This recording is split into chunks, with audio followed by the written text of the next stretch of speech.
Hi friends, இன்றைக்கி நம்ம channel என்ன பார்க்க போகிறோம்னா வெங்காயம் இல்லாமல் தக்காளி வச்சு ஒரு சட்னி ரெசிபி தான் பார்க்க போகிறோம். அவங்க எப்படி செய்யணும்னு பார்க்கலாம். அது வந்து தக்காளி வந்து நான் கட் பண்ணி ஒரு மிக்ஸி ஜாரில் ஆட் பண்ணிக்கிறேன். அப்புறம் ஒரு டேபிள் ஸ்பூன் வந்து சில்லி பவுடர் ஆட் பண்ணிக்கிறேன். 2 டேபிள் ஸ்பூன் வந்து சாம்பார் தூள் ஆட் பண்ணிக்கிறேன்.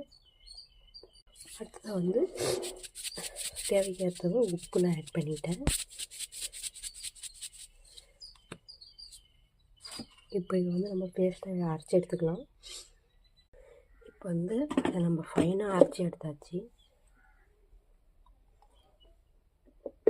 இப்போ தாளிப்பு பார்த்தலாமா?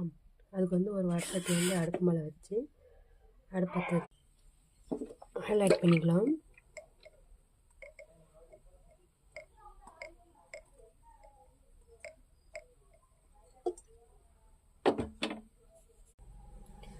இப்போ எண்ணெய் சூடாச்சு, கடுகு ஆட் பண்ணிக்கலாம்.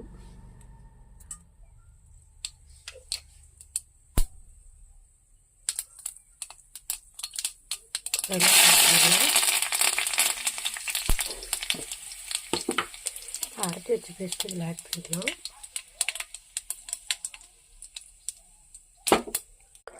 அவ்வளோதான், இதை ஆட் பண்ணியாச்சு.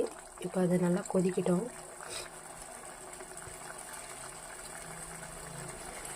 ஓகே ஃப்ரெண்ட்ஸ், அதை நல்லா தண்ணி சுண்டி இங்கே பாருங்கள் எண்ணெய் பிரிஞ்சு வந்துச்சு. இது மாதிரி நீங்களும் கண்டிப்பாக வீட்டில் ட்ரை பண்ணி பாருங்கள். ட்ரை பண்ணி பார்த்துட்டு எப்படி கமெண்ட்டில் சொல்லுங்கள்.